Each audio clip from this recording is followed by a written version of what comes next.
Welcome to Wake, a cold reading of James Joyce's Finnegan's Wake, just to hear it out loud.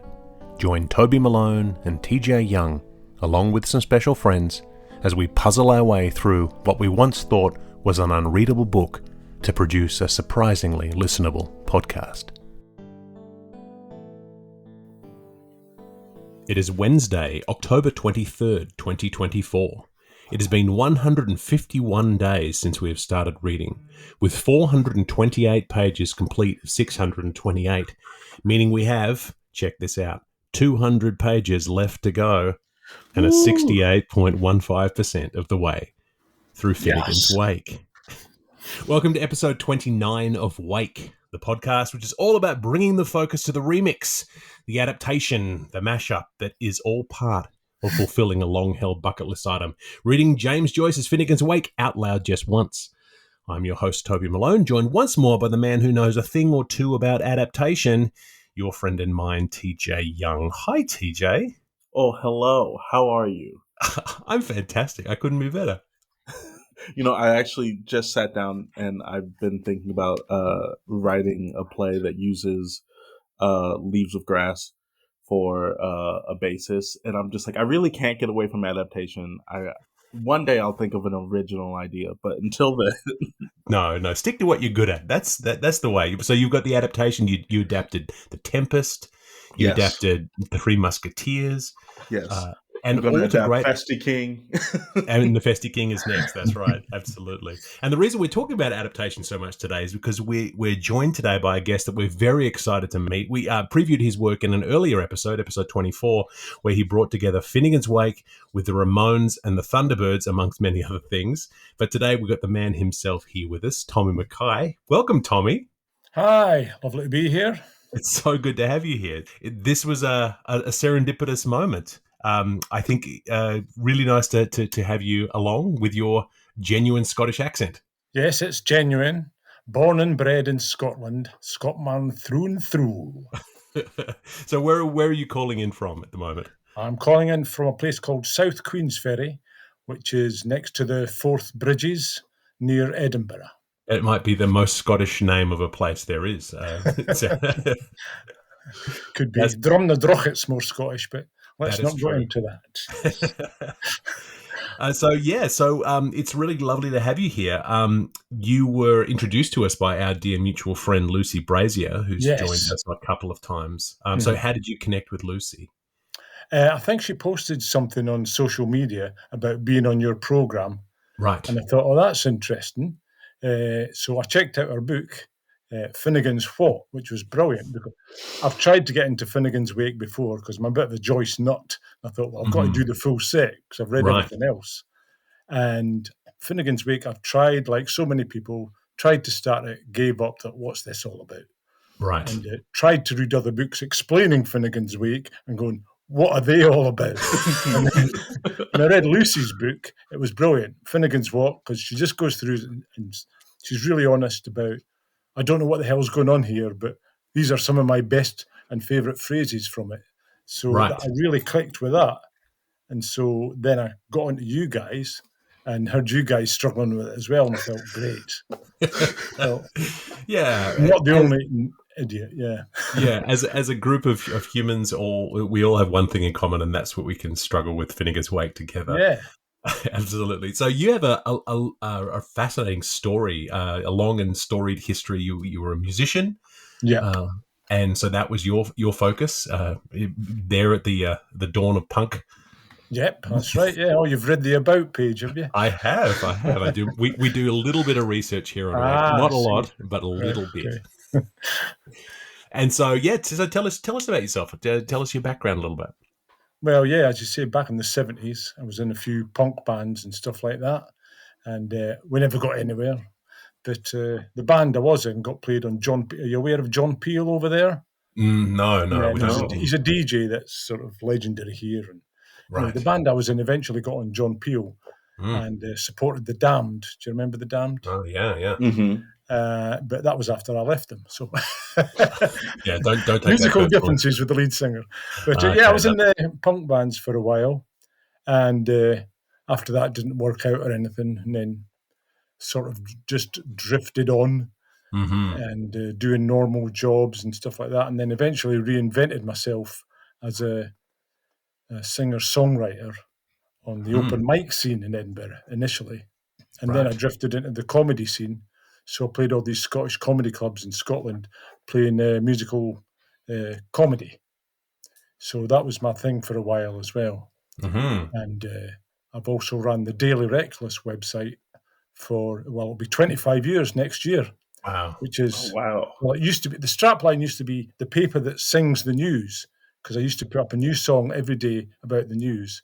But now the strapline is the paper that's sick of the news, because just cannot be bothered with the news now. So, yeah, so that's going. And as you know, I do a lot of mashups now, as opposed to just songs itself. Experiment a bit more, basically. Right, yeah. You mentioned in a message to us that you call them stramashups. Stramashups, yeah.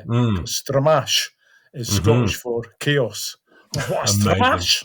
I love it. That's fantastic. It's probably in Finnegan's Wake somewhere. I'd say it is. I noticed Partick Thistle was in it, the one I just listened to. So, it's probably in there. So you mash up.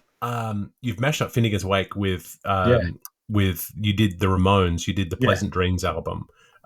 So how did you come to that? Because I mean, most would say that seems like a leap. So tell us about that leap. I just saw on YouTube that Johnny Ramone had recorded a part of Finnegan's Wake. I thought, wow, I never knew that. So Joey Ramone, I mean, and so I looked that up. So I looked up the Joey Ramone recording of the bit he did from Finnegan's Wake, and I thought, wow, if only the Ramones had made a whole album, that would have been something else. I thought, well, they haven't, so I'll do it. Why not? Give it a shot. So I didn't know which album to choose, and I just thought of Pleasant Dreams, because I really like that album. It's kind of really underrated.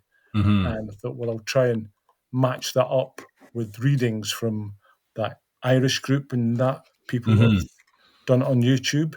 So I just did that, basically. I just did got backing tracks of Pleasant Dreams and matched it up with people. Yeah, well, I mean, obviously the dream connection is very clear as well. So that's why I went for Dreams as well. Yeah, so we played. I didn't just throw it together, there was thought put into it. Yeah, of course. Yeah, I mean, so what are the challenges of adaptation? I mean, maybe to both of you, because you're both adapting works. TJ, you're adapting work as a playwright, and what do you find both of you is the major challenge for these adaptations or mashups? Tommy, you go first. Okay. Well, a lot of it is trying to be respectful to the original, or disrespectful if I don't like the original, and with music, it's matching the beats up, the words spoken with the beats in the music, which doesn't always come off, but sometimes accidentally it does. And that's what I love, when it's accidentally thrown together. You go, oh, that works. I wasn't aiming for that, but that works. That's the bits I love the most. Instead of the ones I struggle with most really annoy me and they take the longest time. It's the quickest ones I like best. Right. Where coincidences say, oh, that really matched with that bit. And I love that. So try not to have a huge plan for it, but just see how it goes. And then if it does match up nicely, then that's a bonus. Yeah. Yeah. I mean, TJ, do you find that's a similar kind of thing where some adaptations want to be adaptations and some fight you like that in that sense?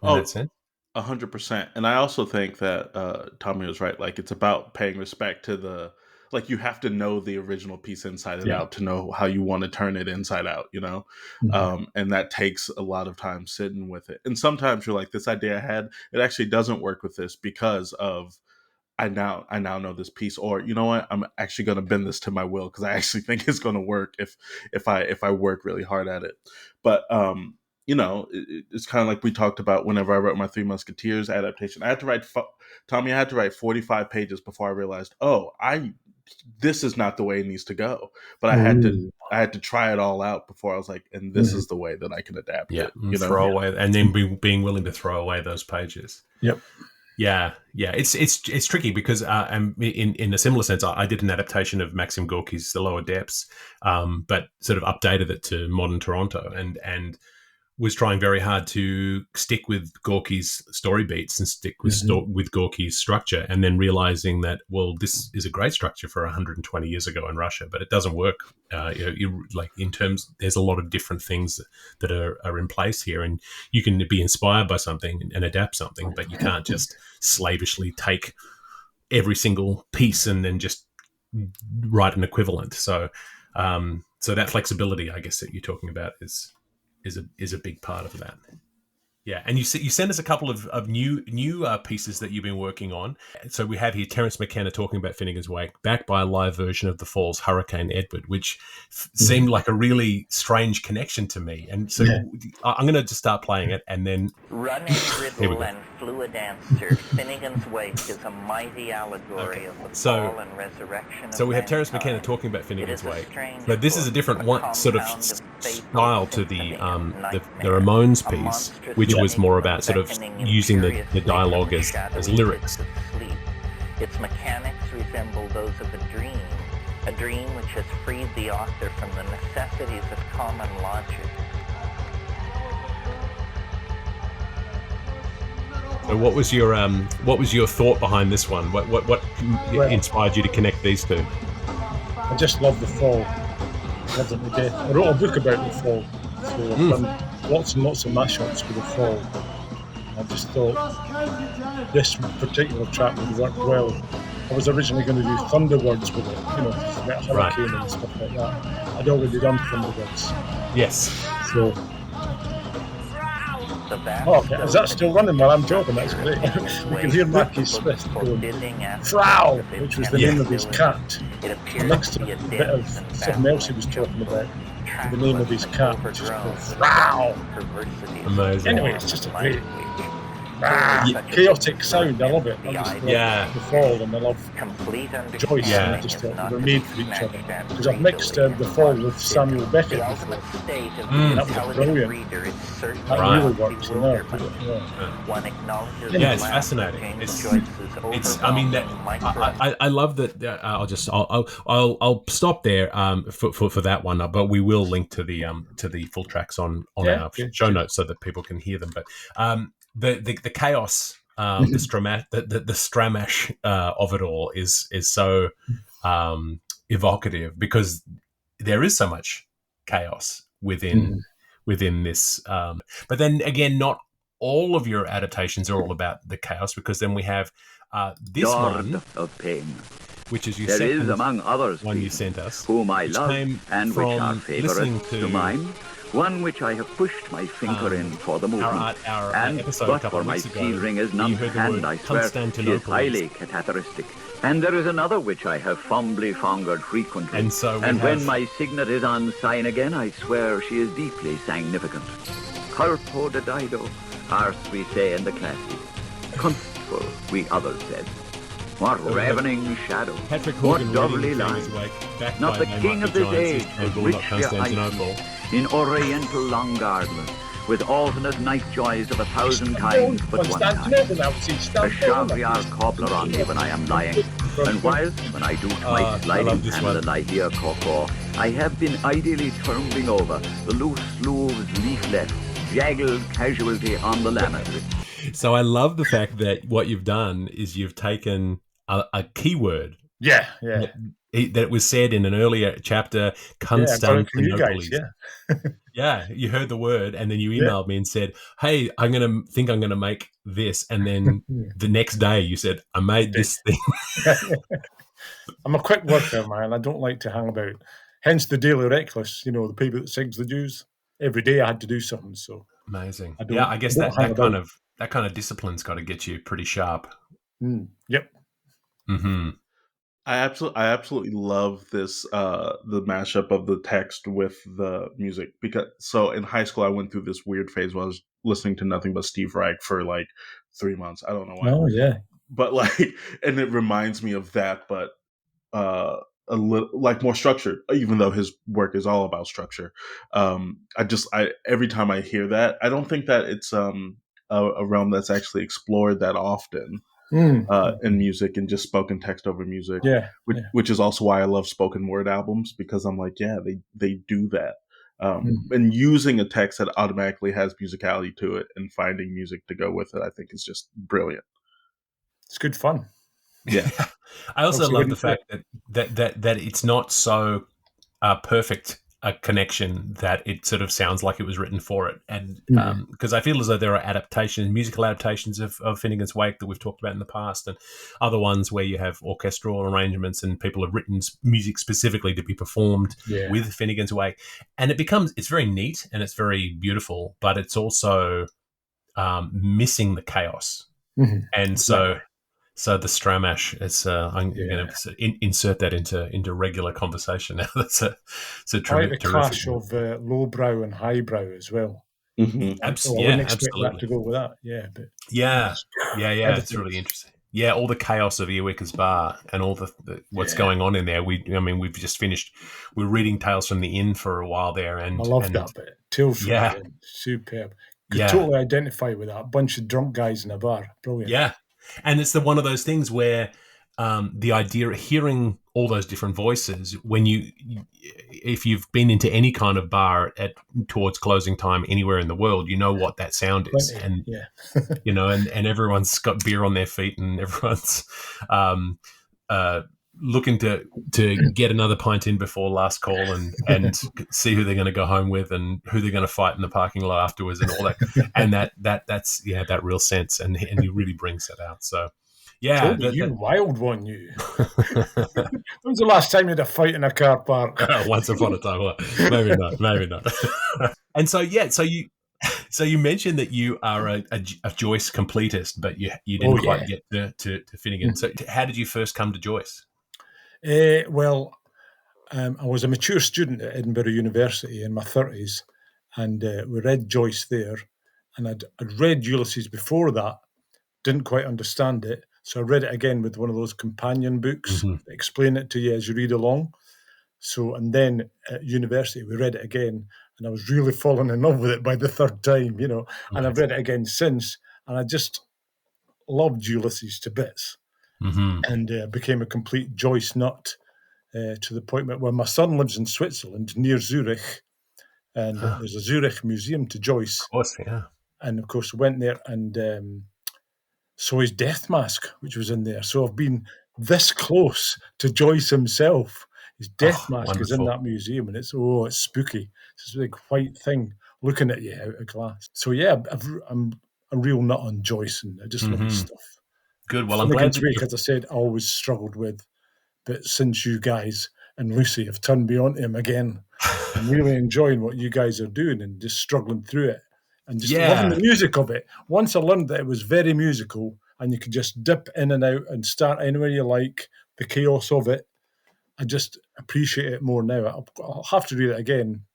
Hopefully in the future, maybe not, Yeah, or this might be the only time, but I've really enjoyed going through it with you guys on the podcast. Thank you. It really means a lot, and maybe our voices will find their way into one of your future stramashes. Yeah.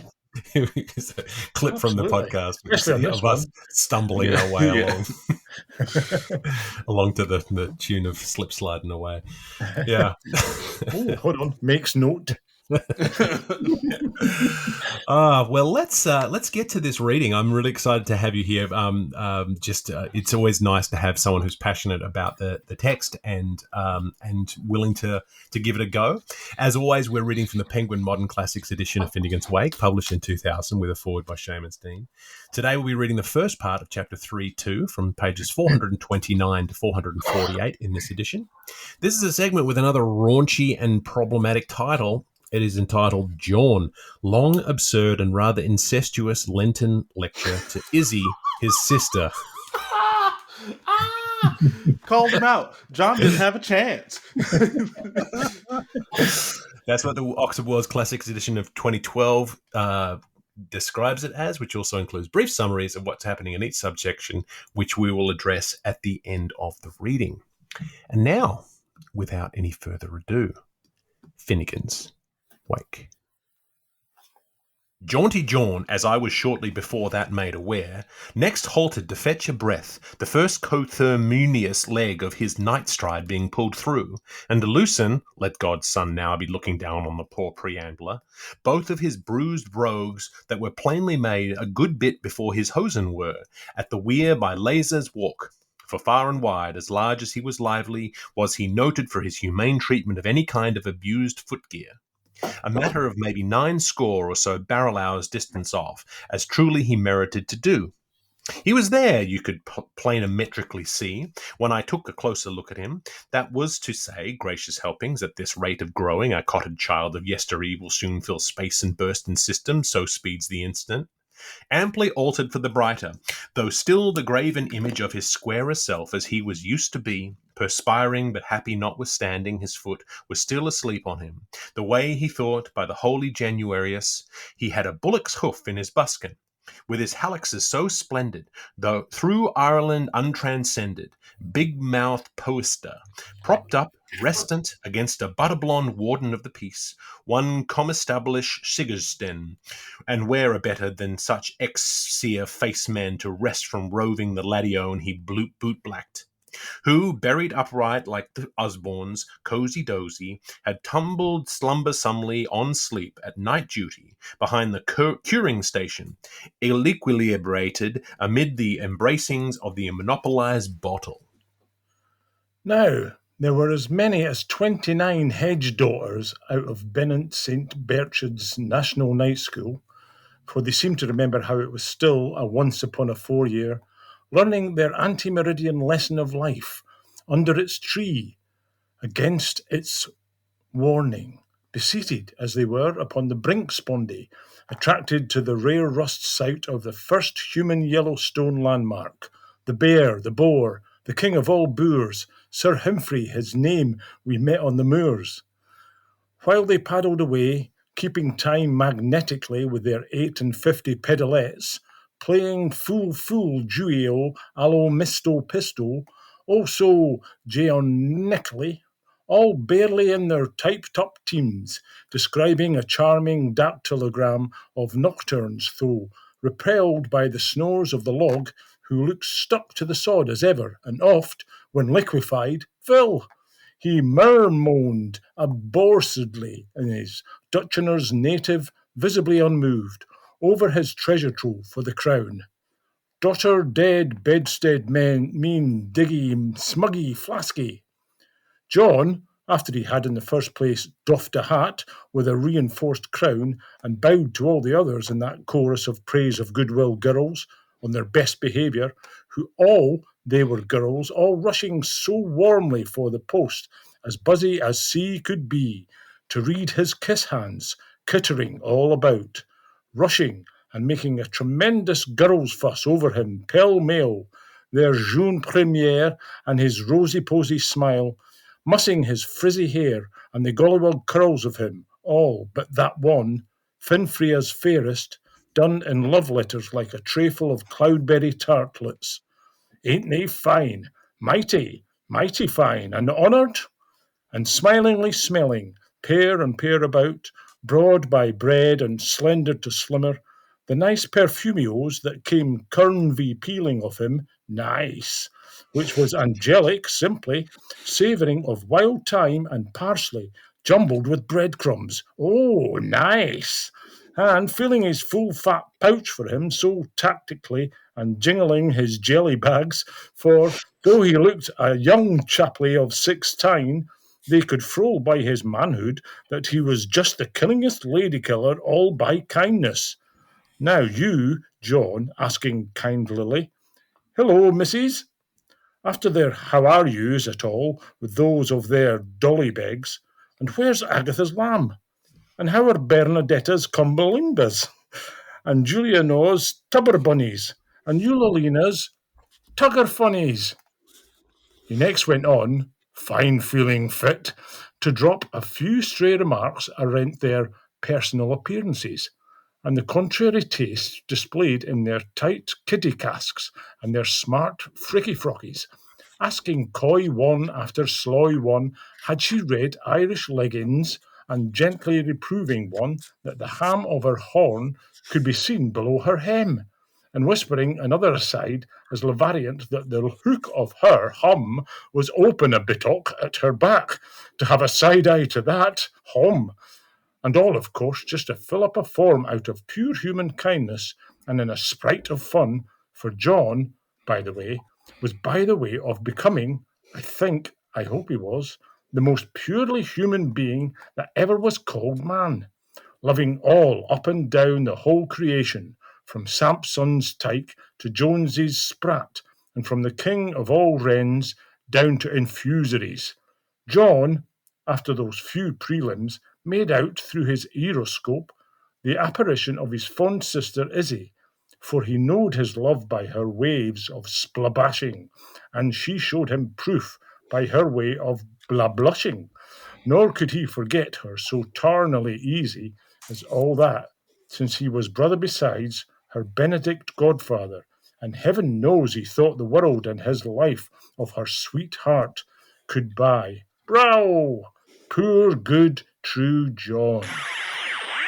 Sister dearest, John delivered himself with expressive cordiality, marked by clearance of diction and general delivery, as he began to take leave of his scholatecia at once so as to gain time with deep affection.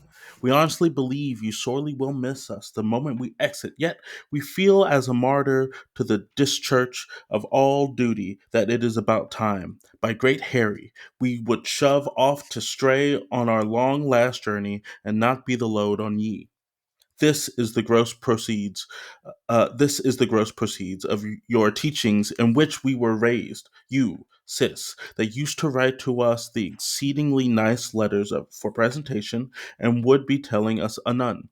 Full well do we want to recall to mind thy old world tales of homespinning and daring do and die obscure and daddy ho. These tales which reliterally whisked off our heart, so narrated by thou, guess sweet to perfection.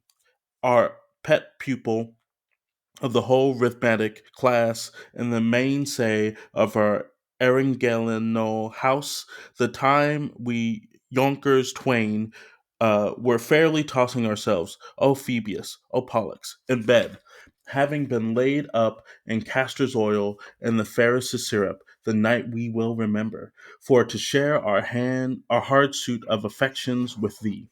I raise, O fair assemblage, and commonico. Now then, after this introit of exordium, my galaxy girls, quid pro quo of directions to hen servants.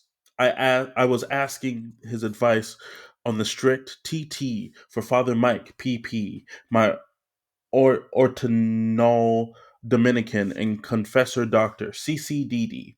By the birds, he was saying he was yerked me under the ribs sermon in an off-brand way and confidence between peas like ourselves in so many non-septicent words about how he had been conferring teat a teat with two Virgos intactus about what an awful lie he led, poorish priced, uttering mass for a couple of geldings, and what a lawful day it was, there and then, for a consummation with the effusion, and how, by all the Manny Larrys ate pig nighties, how, hell and tunnels, he'd marry me any old buckling time, as flying quick as he'd look at me.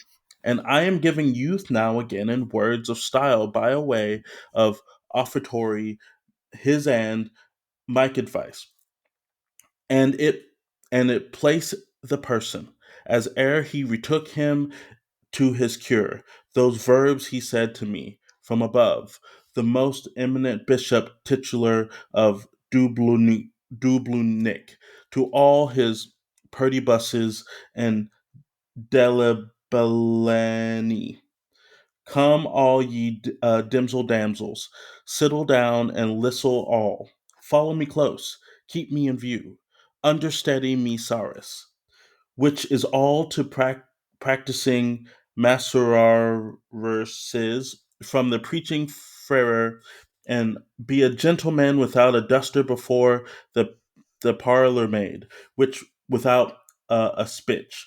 Now, during our belief aspis from the furtive frutig season adhere to as many as probable of the 10 commandments touching purgations and indulgences, and in the long run they will prove for you better guidance along the path of right of way.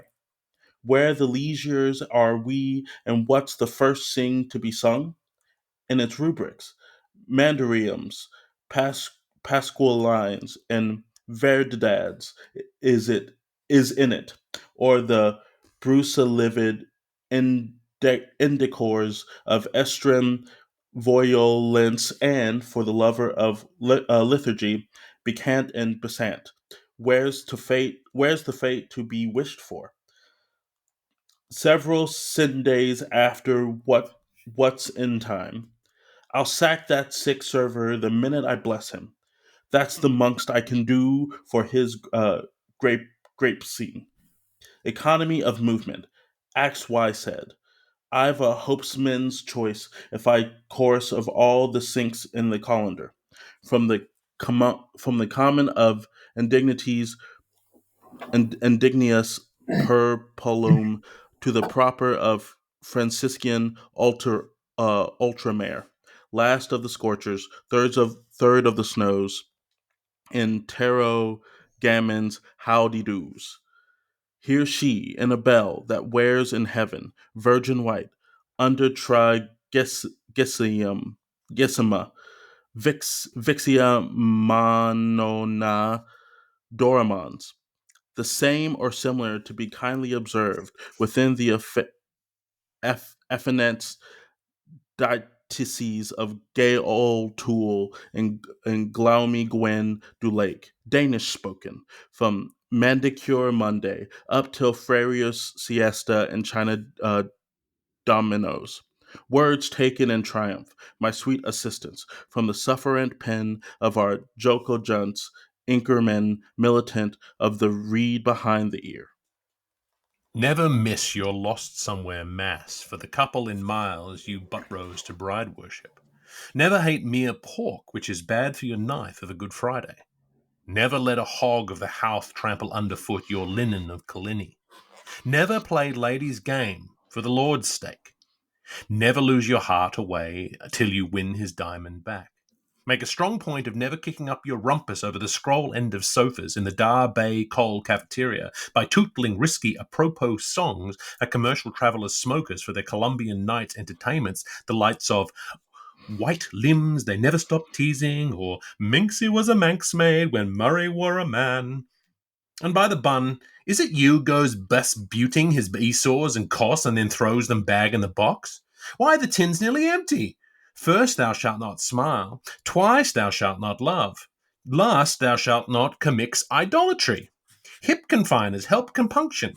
Never park your brief stays in the men's convenience. Never clean your button cups with your dirty pair of sasses. Never ask his first person where's your quickest cut to our last place. Never let the promising hand use make free of your once made sacral. The soft side of the axe. A coil of cord, a colleen coy, a blush on the bush turn first man's laughter into wailful moither.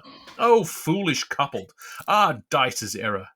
Never dip in the urn when your browser's on your suite. Never slip the silver key through your gate of golden age. Collide with man, collude with money. Ere you sail, forget my prize. Where you trust, be circumspicuous, and look before you leak, dears.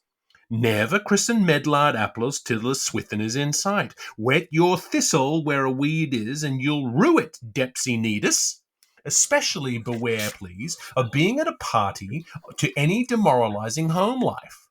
That saps a chap. Keep cool faith in the firm, have warm hope on the house, and begin frem at home to be chary of charity, where it is nobler in the main to suffer than the boys and errors of outrageous virtue. Give back those stolen kisses. Restore those all-cotton glooves. Recollect the yellow perils that all too often beset green girls, Ryder, Hoda, and Daradora. Once they get hobby horsicle, playing breeches parts for Bessie Sudlow in flesh-coloured pantos instead of earthing down in the coal hole, trying to boil the big gun's dinner. Leg before wicked, lags behind wall, where here Mr. Wicker whacked a great fall. Ophelia field it a candle light, but Hayes, Coiningham, and Robinson swear it's an egg. Forbling Mick I, stay, for stand until give it.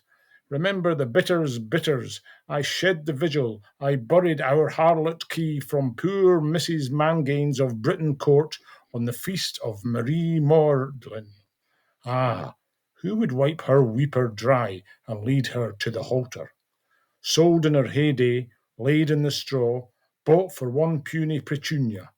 Moral, if you can't point a lily, get to hen it out of here. Put your swell foot foremost on foul lardy pneumonia shirt waists, irreconcilable with true Finnan vision and ribbons of lace, Limerick's disgrace. Sure, what it is, on the whole, only holes tied together. The merest and transparent washing tones to make languid Lola's lingerie longer. Centre cloths, stiff stuffs your hose, and heartses full of temptness. Vanity flee and verity fear. Dial bell, whalebones and buskbutts may hurt you. Thwack away, thwack, but never lay bare your breast's secret. Dicket's place, to joy a Jonas in the Dolphin's barn car with your mutual friend Dovide Covitefills, compulsing paying attention spasms between the advertisement for Eureka's wine and a pair of pool doors of the old cupiosity shape. There you'll fix your eyes, dark-old on the auto cart of the bring-fast cable, but here, till you're martymorphied, please sit still face to face. For if the short of your scorth falls down to his knees, pray how wrong will he look till he rises?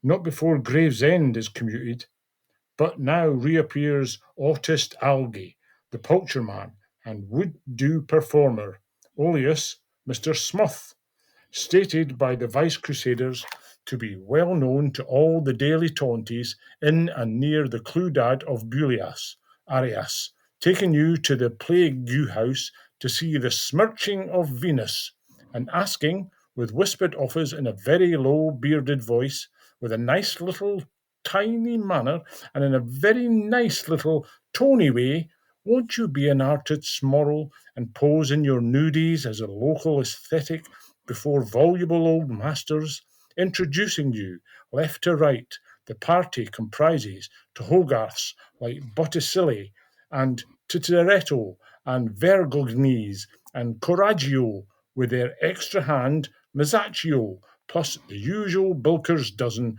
of dowdy cameramen. And the voices of lewd Bylan for innocence, and the philosophies of Bussa Bulkley. Oh, the frecklessness of the giddies, nouveautés. There's many's the ice-poled globe topper is haunted by the hottest spot under the equator like Ramrod, the meaty hunter, always Jaeger for a thrust. The back beautiful, the undraped divine, the Susie's modals with the blue Danbos, all blah, Viper's vapid vilest. Put off the old man at the very front and get right on with the nutty sparker round the back. Slip your oval out and touch and let the Paravis be your goal.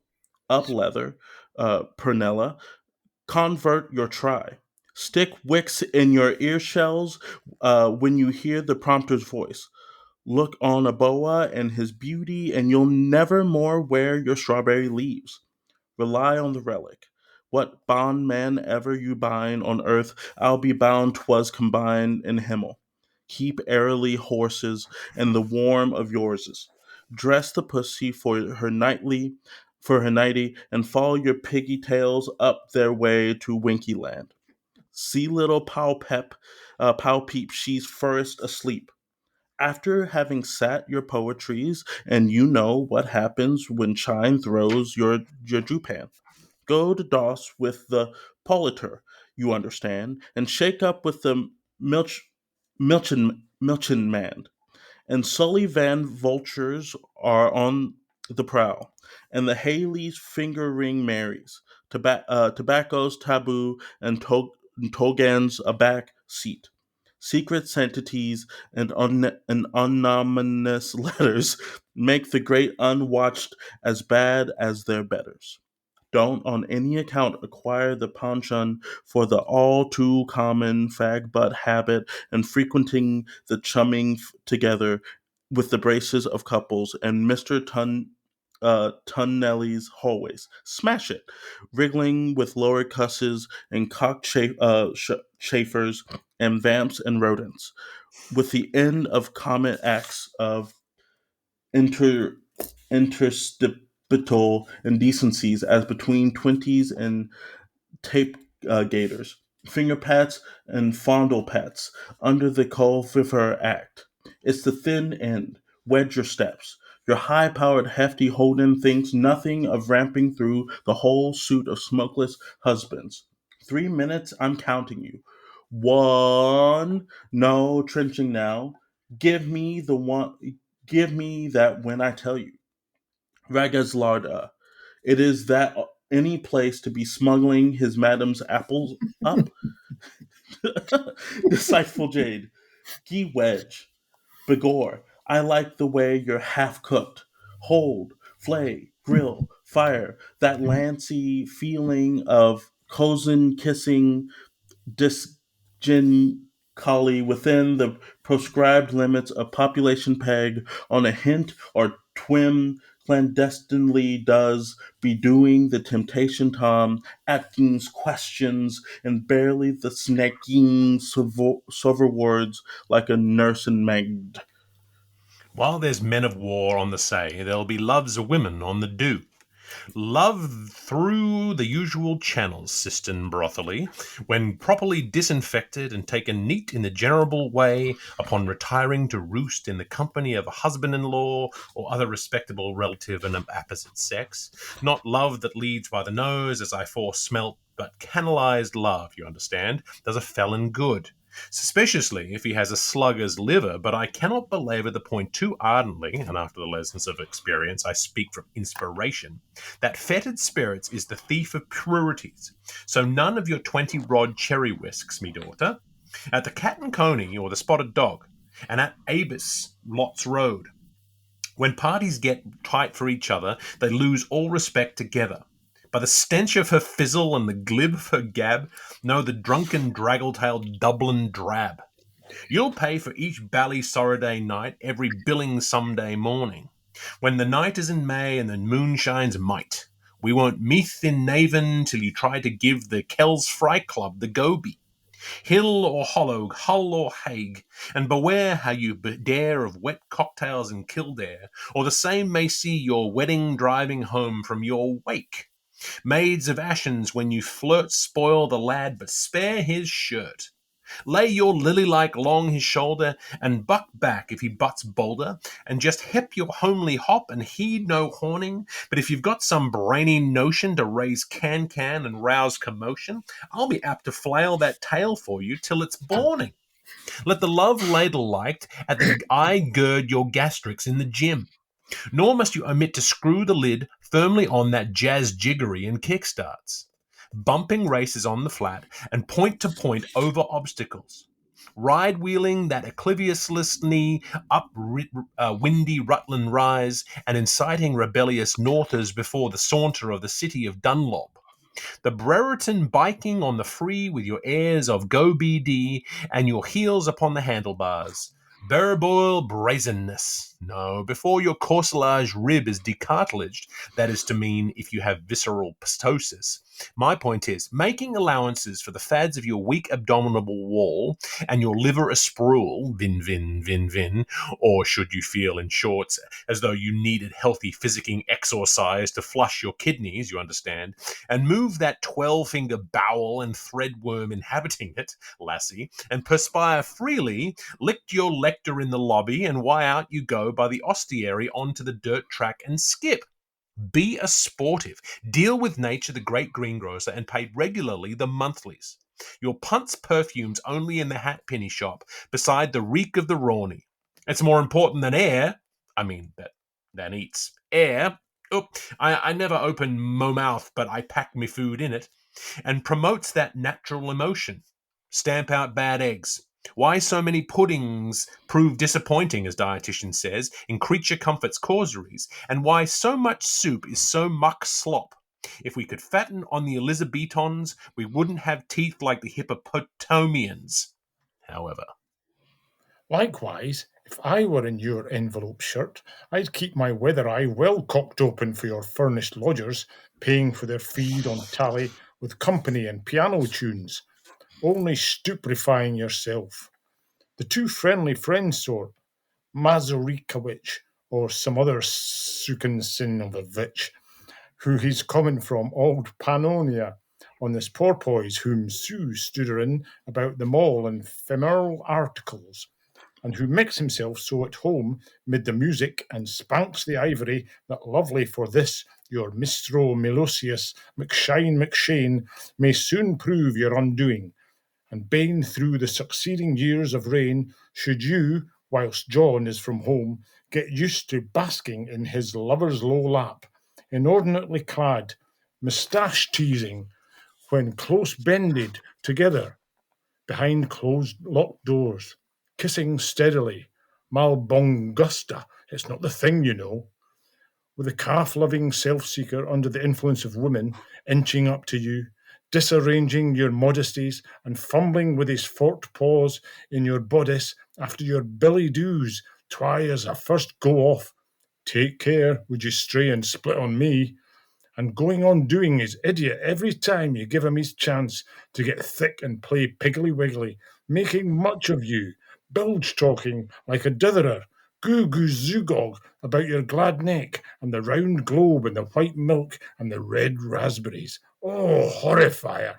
And prying down furthermore to chance his lucky arm with his pregnant questions up to our past lives. What has that caught to sing with him? The next fling, you'll be squitting on the tabernacle, pouring pitchers on the well for old Gloatdane's glorification and the postiquities of the Black Watch, peeping private from the bush and rangers. And our local busybody, Talker Go, bragged, worse again, off of that praying fan and onto them prayers. It would be horribly state of affairs altogether for the red columnist of press-written epics, Peter Paragraph and Paulus Puff. I'm keep soaking them to cover my concerts, to get a hold of for their balloons and shoot you private by surprise, considering the marriage slump that's on this oil age and pluxes 3 shillings a pint and wives at 6 and 7 when domestic calamities belaying par and new laids Bellamar for the 22 cent time 12 took thousands in the slack march of civilization where you, becoming guilty of unlucky like intoxication, to have and to hold, to pig and to pay, direct connection qua interverner with a prominent married member of the vice-reeking squad, and in consequence of the therein under subpoenas be flummoxed to the second degree by becoming a detestificated company keeper of the demi-monde of Lucia Lamplight, anything but that, for the fear and love of gold. Once and for all, I'll have no college swankies. You see, I am well voiced in Love's Arsenal and all its overtures from Collision Boys to Colleen Balls, so I have every reason to know that Rogue's gallery of nightbirds and bitch fanciers, Lucky Duffs and Light Lindsays, haughty Hamiltons and gay Gordons, dozed, doctored, and otherwise messed around skirts and what their finkling intentions look like. You make up your mind to that, trespassing on your danger zone and the dancer years. If ever I catch you at it, mind, it's you that will cuckooch it. I'll tackle you and feel if you have a few devils in you. Holy gun, I'll give it to you, hot, high, and heavy, because you say Cedru.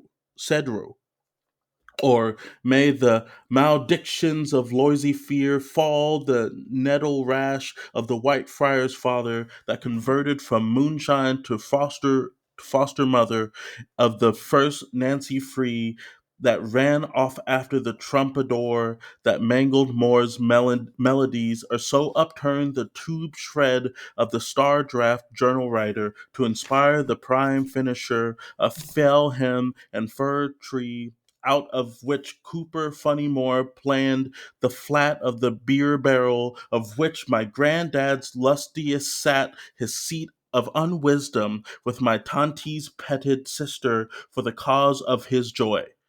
Amenin. Poof! There's puff for ye, begore, and planks of it all abound me breadth. Glore, and glory be, as broad as its lung and long as a line. The Valiantine Vaux of venerable Val Vousdom. If my jaws must brass away like the dew drops on my lay, and the top note of delivery you'd expected be me invoice. Theo Donahue's warning from Daddy O'Dowd. Who? What? I'm wondering to myself for there's a strong tendency, to put it mildly, by making me the medium.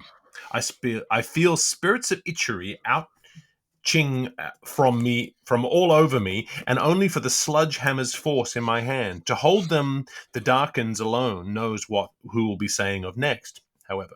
Now, before my uperotic register, something nice.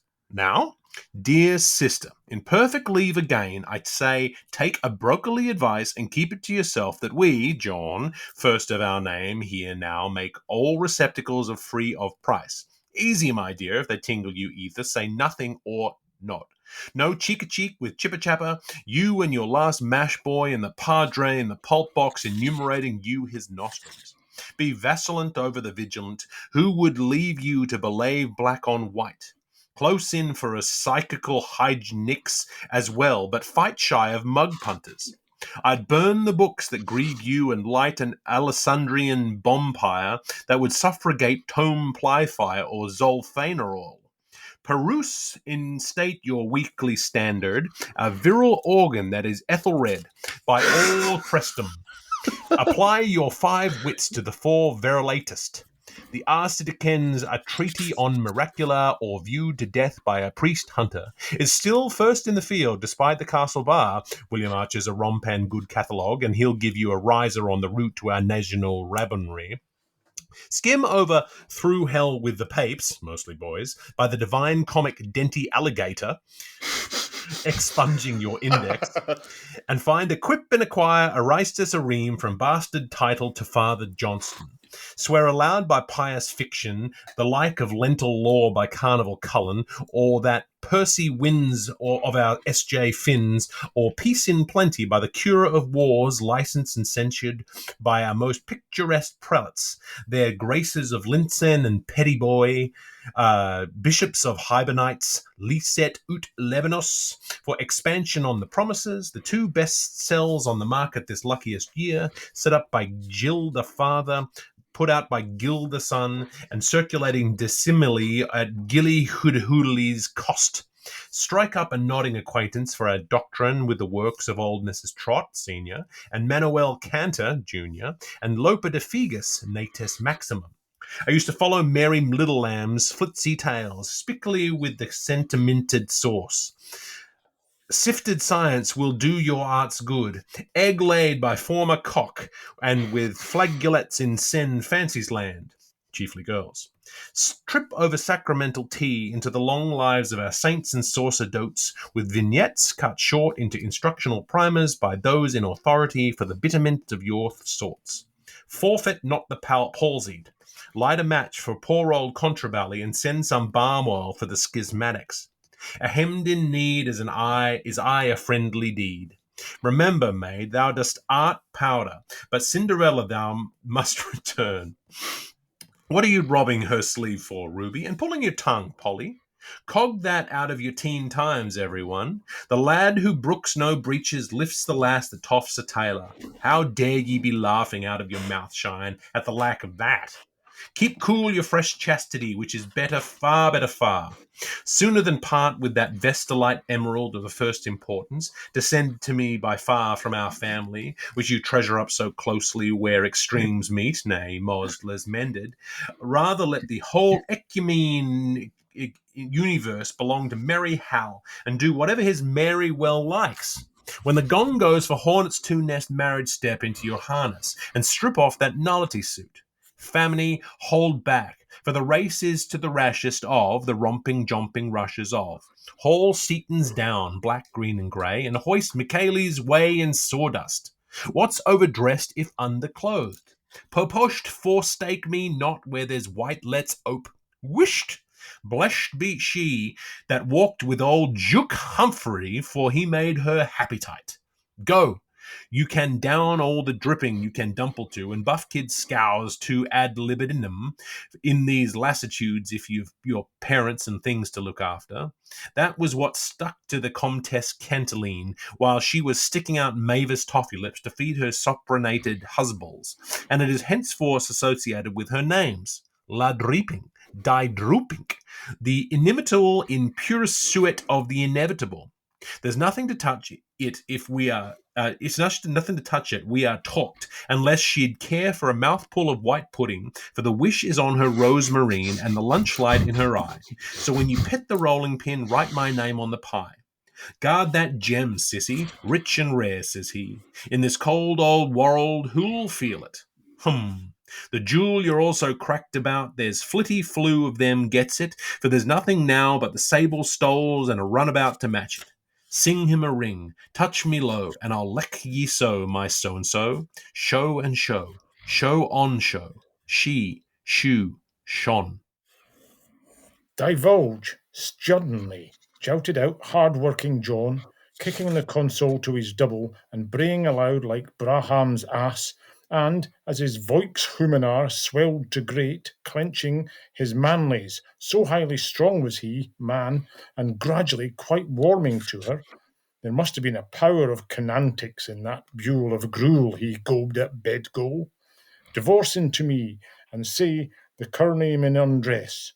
If you get into trouble with a party, you are not likely to forget his appearance either. Of any lapwhelp or sleeve mongrel who talks to you upon the road where he tuck you to be a roller. Oh, the goat-tanned saxo peeler, upshot down, Clegg's peel of him, and volunteers to trifle with your roundlings for proffered glass and dough, the marrying hand that his leisure repents of without taking out his proper password from the eligible ministries for affairs, with a black friendling, that enemy of our country, in a clean-looking light, and I don't care a tongster's tammany hang who the mucky is, nor 2 hoots in the corner, nor 3 shouts on a hill, were he even a Constantinople, name such as my very own Araboy Noling, and like Enoch to my town major ancestors, the 2 that are taking out their divorces in the Spooksbury court circuits, rear Uncle Remus, the Baz of Eberrockham, and old Father Ullisbanon Knickerbocker, the lanky sire of Wolverhampton, about their bristlings. But as true as there's a soap for sakes in 2 ways, Peterborough, and sure as home, we come to New Sky Prospect, from west the wave on schedule time. If I came any quicker, I'll be right back before I left. From the land of breach of promise, with Brendan's mantle whitening, the Kerry Barrasilon Sea, and March's pebbles spinning from beneath our footslips to carry fire and sword, rest ensured that as we value the very name in sister, that as soon as we do possibly, it will be a poor lookout for that in sister. He's a marked man from that hour. And why do we say that? You may query me. Query? Guess. Call'st thou? Think and think and think, I urge you. Muffed, the wrong porridge. You are an ignoratus.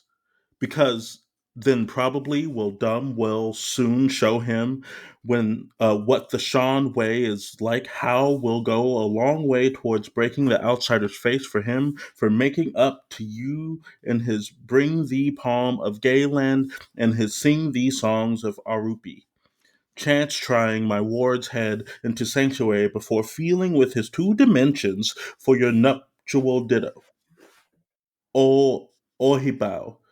If I was blunderboss, I'd go and franticing duels men.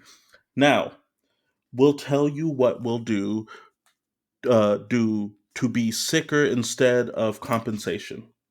He'll burst his mouth like Leary to the Lister face and reduce he'll will our hyson lineaments to a pupil. Open the door softly.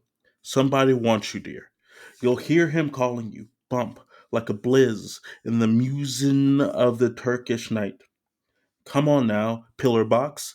I'll stiffen your screw broken reed.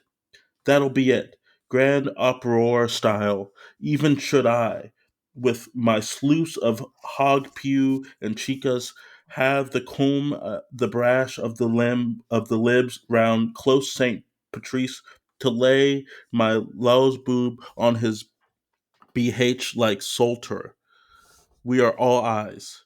I have his quorum of images all on my retuin. Momo Madhon Mike. Brassup. Moreover, after the bad manners to me, if I don't think strongly about giving the brother's keeper into custody to the first police bobby constables of Dora's diehards in the field, I might chance to fall upon. Or, for that matter, for your information, if I get the wind up, what do you bet in the buckets of my wraith I mightest even take it onto my programme as sweet course to do a rash act and pitch in and swing for your perfect stranger in the meadow of heapiness and then wipe the street up with the Conmelian. Pending my bringing proceeds verse, the joy boy before a bunch of magistrates and 12 good and gleeful men. Filius nullius per fas et nefas. It should prove more or less of an event and show the widest federal in my cup. He'll have pansements and then for pensamientos howling for peace. Pretty knocks, I promise him, with plenty Burks for his shins. Dum lim wim hum.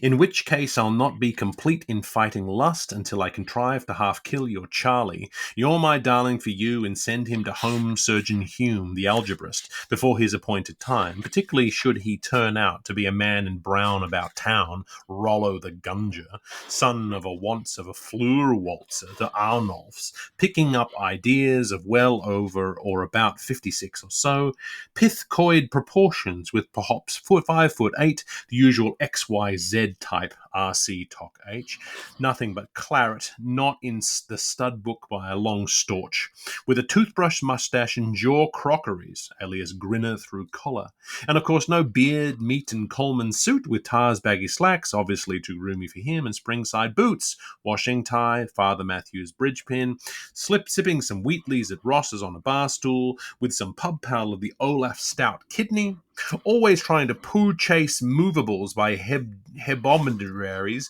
for to putt in a new house to loot, cigarette in his holder with a good job and pension in businesses. What about our trip to Normandy-style conversation, with an occasional, they say, that Phil McCullagh featured in the Mothra Pearl screeny about Meekan, and his lost Angelines in Corky shows do more of a lose, bluey green eyes, a bit scummy developing, a series of angry boils with certain references to the deity, seeking relief in alcohol and so on, general omnibus character with a dash of railway brain, stale cough, and an occasional twinge of claudication, having his favourite fecund class family of upwards of a decade, both Harefoot and Logan Broad, to boot and buy off, I mean. So, let it be a knuckle or an elbow. I hereby admonish you.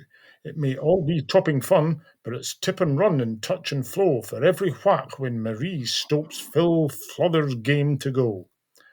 Arms a roam side to side, facing to the wall. To the tumble of the tossed-tot, the trouble of the swaddled. Oh, unless there be no misconception, Miss Forstu Wellesley over who to fasten the plights for fire on 333 to 1 on Rue the Day, when the nice little smeller squalls in his criddle, what the dirty old bigger'll be squealing through his coffin. You better keep in the gun barrel straight around Volksburst, as I recommends you to you gypsy-eyed baggage. Do you hear I'm praying? Or, gash, without buffering my head, to a sortail whose stroke forced, or which struck backly. I'll be all over you, my silks, horizontally, as the strap hanger said, for knocking me with my name and yourself and your baby bag down at such a great sacrifice with a rap of the gavel to a third-price cow handler, as cheap as the niggard's dirt. For sale! Or I'll smack your fruit-flavoured jujube lips. Well for you, so I will. Well for you if you don't keep a civil tongue in your pigeon house. The pleasures of love lasts but a fleeting, but the pleasures of life outlasts a lifetime. I'll have it in for you. I'll teach you bed minners, tip for tap, to be playing your odd daughter tango tricks with Mickey Dazzlers if I find coarse hairs on your river frock and the squirm side of your Burberry luppetily covered with cliff chaff and shavings. Up Rosemary Lean and Potanasty Rod, you woos, was you? I overstand you, you understand. Asking Annie Betty Slace to carry your parcels, and you dreaming of net glory. You ging nae mair wi' Wolf the Ganger. Cutting chapel, were ye? And had dates with slickers in particular hotels, had we? Lonely went to play your mother, is odd. You was with friends? Hey, dot's a dull yarn.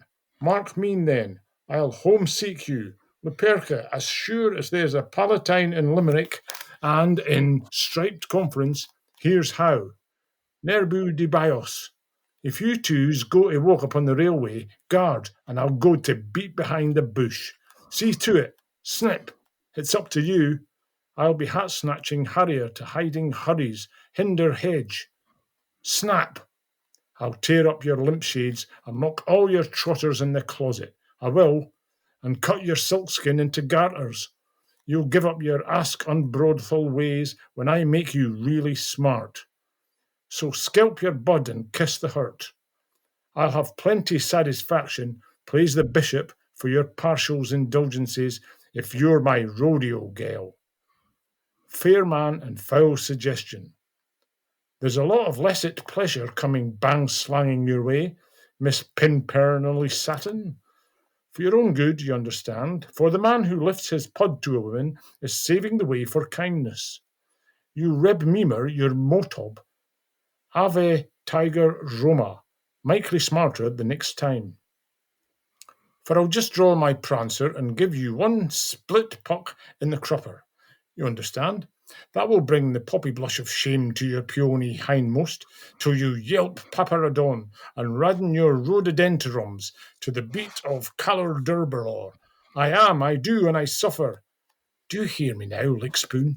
And stop looking at your pussycat bow in the slate.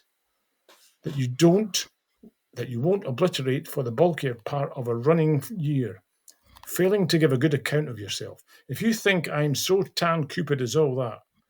Lights out now, boof, tight and sleep on it, and that's how I'll bottle your greedy beauty bus, for me, ye, me bullin heifer, for 'tis I that have the peer of arms that carry a wallop between them. Unbeknownst to you, would I return or see the nuncio would I return here? How, from the sublime to the ridiculous, times out of oft my future, shall we think with deepest of love and recollection of retrospection of thee, but me far away on the pillow, breathing fondly o'er my names all through the empties, whilst moid heard by the rattle of the duple door knockers. Our home role poet to Osterlinda, Fred Weatherly, puts it some ways better. You're sitting on me style, maybe. Where oft I helped you or your oar. Little game, roomily from Liffaleden Bankum, Tubliquimi, but a big corner fill you do in this unadulterated seat of our affections. Our wingers, my breed, so may we uncreepingly multiplied like the sands of Amberhan. Seven heavens, oh heaven, I want you. Your ways to me, little me, were wonderful, so icum purse pound and sineum loveliest painful thoughts touching me dash in you through wee dots hyphen the so pretty arched godkin of bedding goodnights. If I'd prove to your Salis fashion how I'm a man of armor, let me sew, let me sue, let me see your isbellies. How I shall, should I survive, as please the uniter of UMI hearts. I am living in hopes to do, replacing Ming, wandering, hands up, the yawers so eager of Mitch. Positively cover the two pure chicks of your calmly plump cheek with Zuriching kissings. Hong Kong, and so gone, that I'd scare the bats out of every one of those pudgy mornings. Honestly, by my rattan dog and daddy oak, I will coming when, upon the mingling of our meetings waters, wish to wisher, like massive mountains to part no more. You will there and then, in those happy moments of our your soft accord, rain kiss on me back, for full marks with shouldered arms, and in that united IRU stayed where I come, toff, toff, wildflowers fox into my own green geese again, swap sweetened smugs, six of one for half a dozen of the other, till they'll bet their where the cuckoo derby when cherries next come back to Ealing as come they must, as they're musting in their past, as they must for my pressing season, as hereinafter must their cheery will immediately saunt on my safe return to ignorance and bliss in my horseless copal pour through Surland and Norland kings, country and queens, with my ropes of pearls for gamey girls the way ye'd hardly know me. Slim ye, come slum with me and rally rats round up. 'Tis post-purification we will, sales of work and social service, misses, completing our Abolite union by the adaptation of fosterlings, embark for Euphonia. Up, Murphy, Henson and O'Dwyer, the Worcester warders. I'll put in a shirt time if you'll go through your shift, and between us in our shared sleeves, brace to brassiere and shouter to shunter, we'll pull off our working program. Come into the garden guild and be free of the gape at home. We'll circumcivicize all Dublin country. Let us, the real us, all ignite in our pre-purgatory grade as apocols and be instrumental to utensilize, help our Jacoline sisters clean out the hog's hole and generally ginger things up. Meliorism in mass quantities, raffling receipts and sharing sweepstakes till navel, spokes and fellows hum like him. Burn only what's Irish, accepting their coals. You will soothe the coke black bile that's Anglia's and touch Armorican's iron core. Write me your essays, my vocational scholars, but cursorially, dipping your nose in it, for Henrietta's sake, on mortinatality in the life of juries, and the sludge of King Harriton's at his height, running boulevards over the whole of it. I'd write it all by moan self, if I only had here of my jolly young watermen. Bear in mind, my Michael, all the provincials' banana peels and ellicock eggs, making draw-dust jubilee among Henry Moore, Earl and Talbot streets. Look at all the memmer manning his dung for the prey of birds, our priest mayor king merchant strewing the Castle Knock road and drawing manure upon it, till the first glimpse of Wales, and from Balls's breach Harshow up to Dumpling's corner with the merest fathers, brothers, 11 versus Whitefriars out on a rogation stag party. Compare then Caponchim trollers with the bridge of Belchers in Fairview, Norreys Dublin's favourite sou-west watering plats, and ump as you lump it. What do you mean by Juno citizen, and how do you think of Jas pagan? Compost Liffey of Duffblin by Pierce Egan with the Borch in Borchley of Fino Rally. Explain why there is such a number of orders of religion in a sea. Why such an order number in preference to any other number? Why any number in any order at all? Now, where is the greenest island off the black coasts of Spagn? Overset into universal. I am Peredrix, and upon my pet ridge, Oralmus. Way, oh way, for the auto-intoxication of our town of the Fords in a huddle. Hail, fellow, some well met, bone shaker, or, to ascertain the facts for herself, run up your shower weather once, and trust and take the drum gondola tram, and, wearing the mid-limb and vesty endorsed by the hierarchy, fitted with eclastics, blending your steps, pick a trail, and stand on, say, Aston's.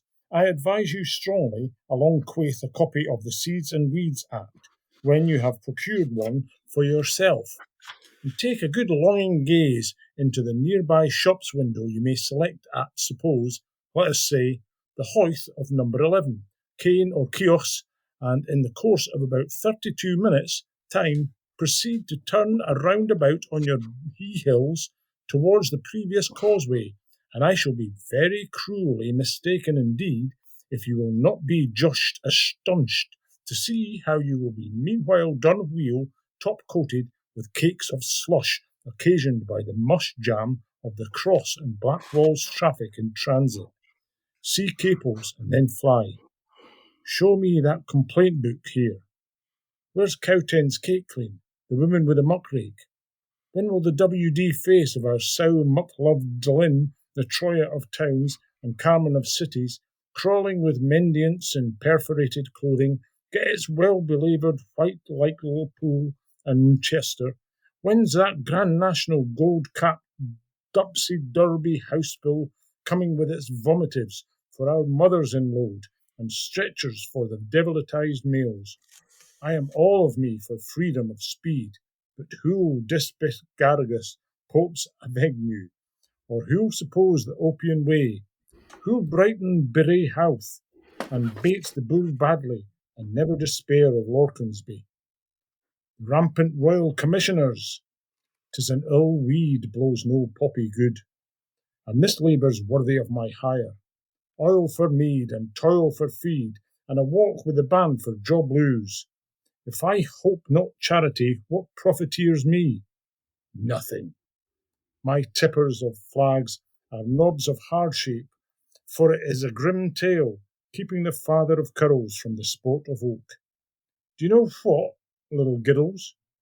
One of those days I am advised by the smiling vote-seeker, who's now suing Clue to positively strike off hiking for good, and all as I buildy will buildy aught until some tense as some smooth is made under privy-sealed orders to get me an increase of automobile and footwear for those poor discalced and a bourse from Bon some wind for a cure at Badenweir, for where it's going to come from this time, as I certainly think now, honest to John, for an income plexus, that's about the sanguine boundary limit.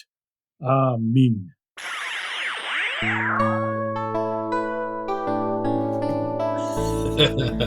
Wow. Wow, indeed. Fantastic. That was filth. From top to bottom. Very dirty. I will say, I was like, it's kind of pretty to be like, upon the mingling of our waters, wish to wisher. I'm like, that's gorgeous. I was like, how dare he be like, don't talk to nobody, but when you and I hook up, It's going to be great. That's Joyce, though. He finds the beauty in amongst the absolute dirt that he's throwing elsewhere. So that was the first part of chapter 3-2 from Finnegan's Wake. Tommy, how you feeling? Exhausted. My eyes are getting crossed. It was like it's funny. You think you're reading along, and then God Almighty, all the letters just seem to blur into each other. Yeah, and your mind starts to wander as you're reading. It's a really fascinating process. I'm sure someone's done a study on what happens to the brain. Yeah, maybe we need to. Yeah, we're all going mad. I'm sure we are reading this thing. Yep. Yeah. Yeah, it's and I'll say, I've said it before and I'll say it again. The accent does wonders for Joyce. We had the same thing with Lucy when she came on, and she's British, and so she had a very specific kind of accent, and then your Scottish accent really brings out the character in the piece. So that was a delight. Cheers. Yeah. I was being a bit too aggressive at times. I thought, hold on, is this a tender bit? I seem to be shouting here. I mean, it's really hard to tell because we have to keep in mind he's talking to his sister, and a lot of it is like, don't do this, don't talk to these people. And then he turns around and he's like, but if I've proven myself to be a man opposite of everything I've said, I'm like, bruh, time out. Time out. Yeah. I mean, a lot of it very clearly connects to Laertes' advice to Ophelia in Act 1 of Hamlet. Before he goes away, he gives her all the advice about what not to do, and then Polonius gives all the advice. Polonius having given all the advice to Laertes, but that kind of advice of the hypocrisy of the advice giver, and the fact that that John very clearly has an agenda here, and his agenda with his sister is maybe not as pure as we would prefer. Yeah, it's interesting to think about. I mean, because it's interesting too. I mean, TJ, you have lots of sisters.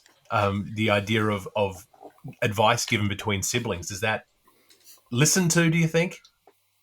I mean, it was listened to for me. I mean, my sister's like, you better not treat you better not treat a woman like that. And then they come to find out I don't like women, so that advice went out the window. But a lot of it was, don't do this. Don't do this. Don't you dare. Don't you dare. Now they struck the fear of God in me, because they're like, if we hear, there was one time, I'll give this anecdote, where I had just discovered the word tramp and I didn't know what it meant. And I just this is a fun word. And I called a girl tramp at church. And when I tell you, the wrath of God and 3 female bodies came upon me between my sisters and my mother, I was like, okay, I now know what it means. And I won't ever say it again. But you never did it again. No. So I was just like, she's like, what does it mean? I was like, it's in a Disney movie. Surely it's not bad, Yeah, lots of really interesting runs in there, where it's very clearly these moments of advice, and there was other Hamlet shows up again in there, where it is nobler in the main to suffer than the boys and arrows of outrageous virtue. Yeah. So Joyce certainly has some Hamlet on the mind in here, and messing with my boy Dante, Denti Alligator. I was like, hey, that's great. Oh, right.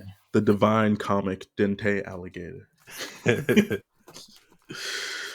How did it feel, Tommy? Did you find that reading it out loud changed the way that you interacted with it compared to reading it quietly? Yeah, absolutely. Yeah. I was picking up a lot of drama in it, and that I might not have got if I was just reading it to myself. And a lot of I tried not to go into an Irish accent, do you know what I mean? Because there's a lot of Irish type sayings in it. Right. And I was trying to do it in my own voice all the time, but sometimes I was exaggerating my Scottishness and then trying to flatten it down. And I don't know how to say. I just went with it. Oh no, it was very smooth. It was beautiful. Yeah. It's great not preparing for it, because you don't know what's coming. If I'd prepared it, I think it would have been worse. Because it certainly does. It kind of locks it in. It kind of gives you your interpretation, and you start sort of trying to figure out what he's trying to mean. But I feel as though that's defeating the purpose in some ways, because that interpretation is going to be different for everyone. And so each of these pieces, we all assigned parts to each of us. If we had have rotated the reading order one to the left and all read a different piece, the interpretation of that section will be entirely different again. And it will be very interesting. Like your interpretation of the first section as opposed to mine or TJ's would have been very different. And that's, again, another sort of fascinating approach to thinking about the personal interpretation of the cold read is kind of almost this found benefit from this. It's something we didn't come into this thinking about, but it's really been really interesting. Particularly since we have different voices with us each week, and so we're really noticing the way that the dynamic shifts depending on the voice in the space. Yeah. Okay. I was like, when and on 433 when he says hip confiners help compunction, I was like, is he talking about? He's talking about like chastity underwear, basically. Yeah. Like, yeah. Tell your sister, hey, don't smile at them. Don't love. Wear chastity underwear. You know, that's advice that I'm not sure if old brother should be giving. There was a lot. I caught a lot of references to erections, to seminal fluid. I still love. You gave him his chance to get thick and play Piggly Wiggly. Like, it's like, that's great. Yeah. The book 3 has just been filth so far. It's been, you know, The first bit right enough.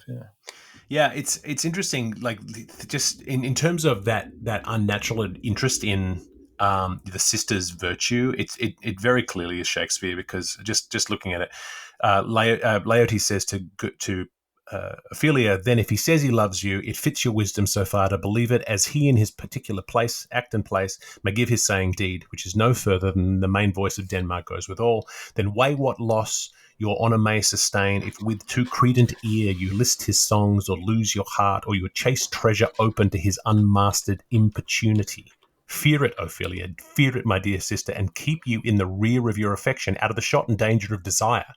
That's exactly what Shaun is saying to Issy here, which is, I'm going to get way up in your business and tell you exactly how to live your life. And it's, it's a sort of a, and it's almost normalized in Hamlet, because Ophelia is just transferable property in that play. She goes back and forth between being Polonius's spy to Hamlet's plaything to obviously her tragic end. So that connection and the idea of chastity belts, I don't think Laertes is far off that. In the reference to Uncle Remus, I thought was actually super interesting. I forgot where it is, but you having me flip back. Oh, it's on page 422. Right.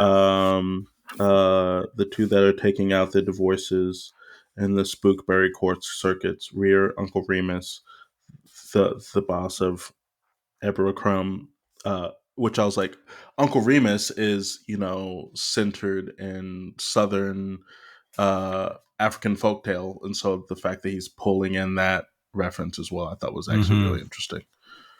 Yeah, he's certainly having fun. I mean, I think this book 3 feels a lot looser in a lot of ways than going through book 2. Book 2, again, I'm going to say this without any backup whatsoever. I think Lucy said it, so I'm just going to blame Lucy. Is that Lucy had suggested that Joyce wrote book 1 and then 3 and then 2, jammed 2 in at the end in between 1 and 3. But this one, and he spent a long time on book 2, and I think it's very clear that this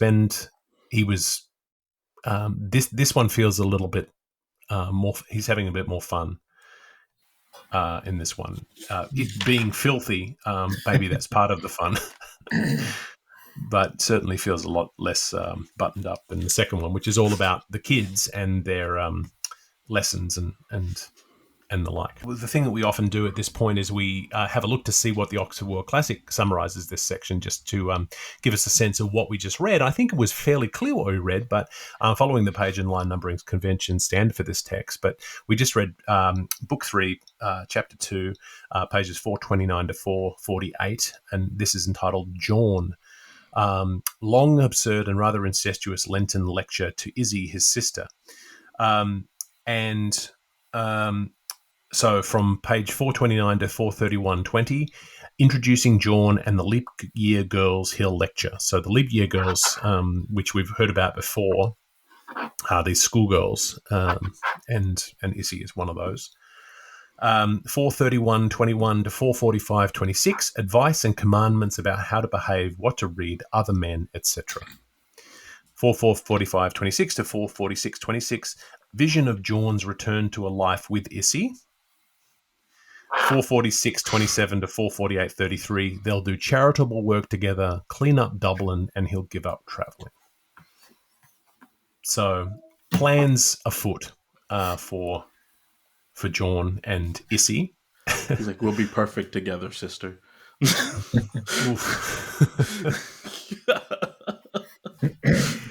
Yeah, it's interesting. It's interesting though. I feel as though there's a lot of that personality of that chapter comes out fairly clearly. I felt real echoes of A Portrait of the Artist as Young Man throughout there. There were sections talking about school life and what it was, being part of this. And obviously, Portrait is very much Joyce's autobiographical account of being at his school as a boarding student and quite miserable at it. And so I felt a lot of those. There was sections there which sort of talked about the rules and regulations of being in the school and being a frightened young man trying to make your way. So I feel as though, there's a lot of really interesting texture in here, and it doesn't feel as overwrought as some of the other ones, or it doesn't feel as though it's trying to get as deep and as clever. Lucy also said that book 3 is the easiest. Like, if people are like, I can't get into Finnegan's Wake, she's like, read book 3. Mm-hmm. She's like, and then, like, because this section, I was like, oh yeah, people, you can understand what's happening to some extent. Yeah. Yeah, you can. This is almost feels stageable. Almost feels like you could, turn this into something that is very digestible for an audience. Which is great. Mm-hmm. Because book 2, man, book 2 kicked my ass. That was a lot. That was the point at which we were told we were going to be quitting. We would stop, and we got through it. So now we're enjoying ourselves here at the top of the hill. Well done for getting this far. Fantastic. I think it's just we're trying to be as tenacious as we can, and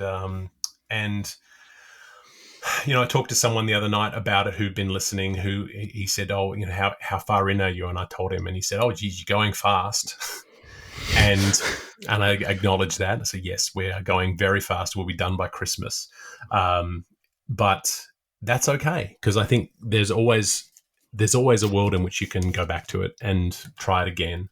And so, I think going through fast is one way in. We may not get as much as we could, but by the time we get to the end, we can say we have finished reading all of the works of James Joyce, which is really the point for us. And then hopefully you can join us in that, Tommy, of having said that'll be some celebration. I think so. We're gonna get James Joyce tattoos this time out. Yeah. And have you decided what to get yet? We have a few contenders. I've heard that before, yep. I'm leaning towards asphalt body and concrete soul, because I'm like, that's such a good line. Nice. And on the episode that came out this morning, I was reminded of peace, peace, oh perfect peace, which just feels like a mantra to have with you and to look to. Peace, peace, oh perfect peace. So that's my front runner at the moment. We may have to do a poll on our Instagram to see who's good. I'm not polling anybody to decide what's staying on my body forever. I'm so sorry. You can do that. That's what cover-ups are for. So I feel like we've done a lot of talking here, Tommy. I mean, in terms of your takeaways from today, I'm very glad you joined us. But what will you take away from reading Finnegan's Wake today? Well, that's something ticked off my bucket list for one thing. Being able to read it out loud was a real. That's an honour for me to do that, and I've really, really enjoyed it. Oh, good! Tried to fling myself into it. and get some sense from it. But as I said before, the music of it is just superb, and get the sense of it in the rhythm as well, and it just all comes together at some point, and you get, oh God, and you can't help laughing at something that sounds ridiculous. Yeah. And obviously, there are big laughs in it. Not huge laughs, maybe, but there are definite laughs in there. Not just smug little, that was clever type laughs, Well, and also laughs that aren't funny on the page, but when they're spoken, they really surprise you. They really jump out at you. And stuff I was saying, like Tiggly Pigglies or whatever it was. It's just sounds brilliant. Yeah. Absolutely. Yeah. So really enjoyed it. And the exciting thing is with these mashups that you do, is it's inexhaustible. You could continue doing these in different genres and in different approaches and in different sections of the wake, and then create a whole new genre. I'm deeply in love with your Thunderbirds. Cheers. One. Thanks, TJ. That was good fun to do. That was quite easy actually, because I just got a recording of the 10 Thunder words and stuck them on the theme tune, and I did a bit of juggling about, obviously, but that was good. Whenever Toby's like, "Do you remember the Thunderbirds?" I was like, "I deeply remember the Thunderbirds." Gets repeated over here all the time. Yeah, I feel like through the early 80s in Australia, that it was always on TV somewhere, and because we only had 4 channels, you'd end up watching the Thunderbirds at some point. But that was I really like how you changed at the beginning. Thunderwords ago. Yeah, that was terrific. So cheers. That's great. Well, we will make sure we link to all of your things, including your stramashups and the Daily Reckless and other things, and your presence on Instagram and things like that, because people will need to hear your stuff. And is there any way that they can make requests? Our Finnegan's Wake fans out there, or suggestions? Yeah, of course they can. They can make requests anytime they like. Probably best emailing me. Tell them to go to thedailyreckless.com, and if they subscribe to the newsletter, they'll find out what I'm doing every week anyway, and they can make requests for things, and people have done that, and I've done them for them.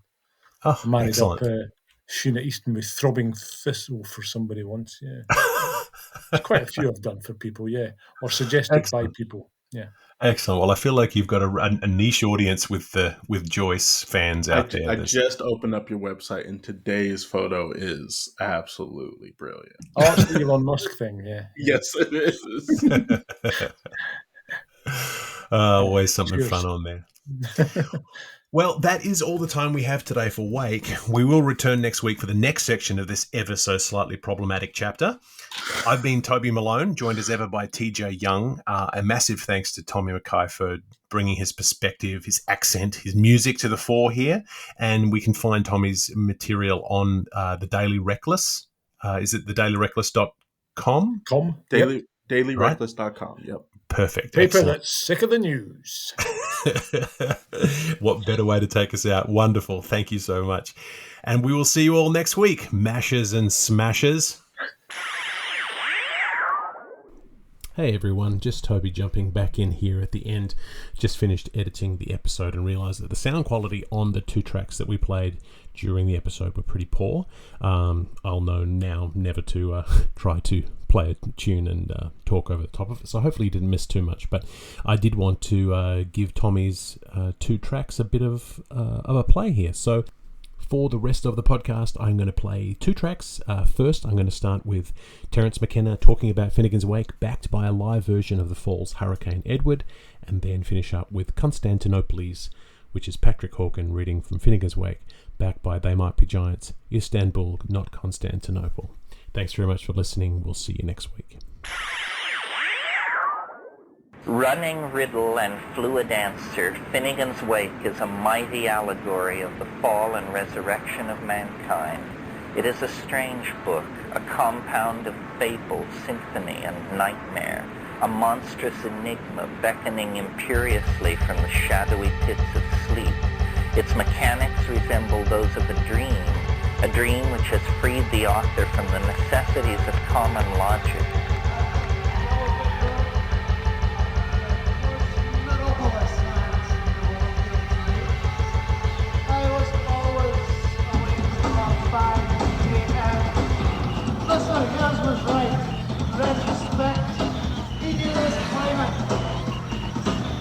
Thank you, James. Bank is closed. Then come. Hurricane. Frau. Hurricane. Frau. Hurricane. Frau. Hurricane. Frau. The vast scope and intricate structure of Finnegan's Wake give the book a forbidding aspect of impenetrability. It appears to be a dense and baffling jungle, trackless and overgrown with wanton perversities of form and language. Clearly, such a book is not meant to be idly fingered. Complete understanding is not to be snatched at greedily in one sitting. The ultimate state of the intelligent reader is certainly not bewilderment. One acknowledges at last that James Joyce's overwhelming micro-macrocosm could not have been fired to life in any sorcerer furnace less black, less heavy, less murky than this, his incredible book. He had to smelt the modern dictionary back to protean plasma and reenact the genesis and mutation of language in order to deliver his message. But the final wonder is that such a message could be delivered at all. The Fall. Adored of pain. There is among others, pleasant, whom I love, and which are favourites to mine, one which I have pushed my finger in for the movement, and, but for my seal ring is none to hand, I swear, she is highly catheteristic. And there is another which I have fumbly fingered frequently, and when my signet is on sign again, I swear she is deeply significant. Corpo de dido, arse we say in the classic. Constful, we others said. What ravening shadow, what doubly line. Not the king of this age could richly I feast in oriental Longardless, with alternate night joys of 1,000 kinds, but one kind. A Shahriar cobbler on me when I am lying, and whilst when I doot my sliding panel and I hear caw-caw, I have been ideally tumbling over the loose leaves, leaflets, jaggled casualty on the lavatory, as is my this is, as I must commit my lips to make misface for misfortune. When I, if you will excuse for me this informal leading down of ill-expressibles, enlivened toward the author of nature by the natural sins liggen go belimned there before me, how differended with the man-made Enoch's Constantinopolis, whether they be of a general golf stature, as asserted, or blossomly and blushing themselves under need of some hawthorn follies, am entrenched of contemplating of myself with my naked eye for relieving purposes in our truly vegetable garden. I sometimes, maybe, what has justly said of old Flanagan, awake from this or henceforward with some shock, shall I so render it, have, when I ope my skylight window and I see cuckoo, a notion quite involuntary of that I am cadging haps now, as at murmurandums of distant remissions from similar phases or dugouts in the behind scenes of our earthwork, what roving shudder, what deadly doom, to sing a loose sweet cheerio and suck him up the old pant rogue. You have just, beamed listening through, pig, his halted excerpt from John Whiston's five-axle production, The Coach with the Six Inside, from the tales of yore of the times gone by before there was a hoofed king or a hoofed thing or a ping and a poke in Ireland, all sold. Joe's story by Eric Wiggs is to become continued in Ferson's Nightly in the Let's All Wake Brickfaced in Lucan. Lirondella, jaunty Lirondella, with Tira Lira Rondinelles at Tantivy we go. Attention, stand at ease. This has been Wake, a cold reading of James Joyce's Finnegan's Wake, just to hear it out loud. If you've made it this far, thank you for your dedication.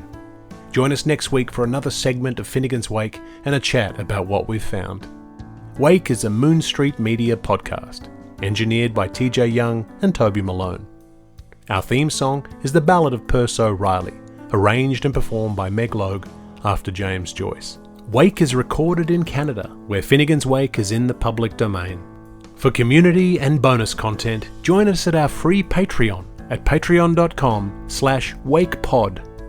If you have questions about Finnegan's Wake, don't ask us, We're just as confused as you are.